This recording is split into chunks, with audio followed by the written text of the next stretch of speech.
stranger, she's about to trade all this for wilderness of a different kind, heading to remote Davis Station in Antarctica for what promises to be the adventure of a lifetime. Good luck. You know, down there you're going to need to keep warm, so there's a hot water bottle for you. Also Tim Tams. You can't go anywhere without your Tim Tams.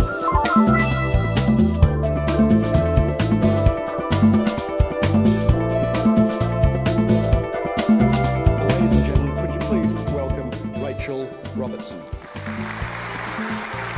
Probably one of the toughest times we had down there was we had a plane crash. It really taught me a lot about the role of a leader through adversity. And it doesn't matter whether it's a plane crash, a natural disaster, a financial crisis, whatever that tough time is, or that challenging time is, the rules are exactly the same for the leader.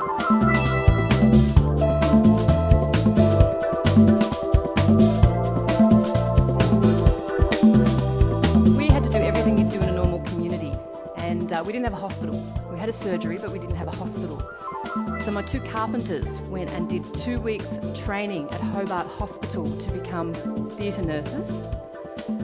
And my two IT guys went and did 2 weeks training at Hobart Hospital to become anaesthetic assistants.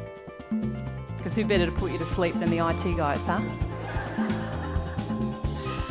But it had a benefit for me as the leader, because the guys would come to me, you know, with these requests. One time it's, can we ski behind the back of a quad bike over the sea ice? Because there's no policy to say that we can't. So as the boss, can you make a decision about whether we can? Another day it was, can we sit in a baking tray and skid down the indoor stairs, through the cold porch doors, out into the snow and ice out the front? There's no policy to say that we can't. So as the boss, can you make a decision about whether we can? And I looked at them and I said, you're grown men. I'm not going to tell you what to do, and I'm not stupid. I know if I tell you not to do it, as soon as I go to bed, you'll have a few beers and you'll do it anyway. So I'm not going to tell you what to do.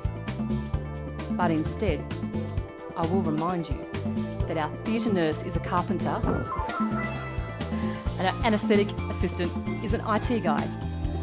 Knock yourselves out, fellas.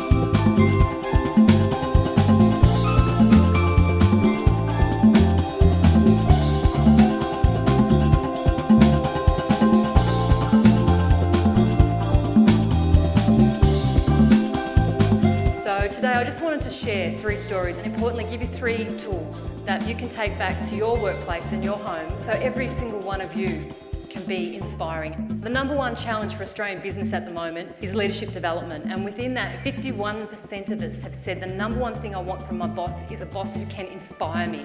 The poor leaders are just the bang in the heads. They're doing everything, you know, coming in early, leaving late, missing lunch. They innovate, they manage risks, they disrupt, they manage dispersed teams, massive budgets, shareholder value, you know, huge.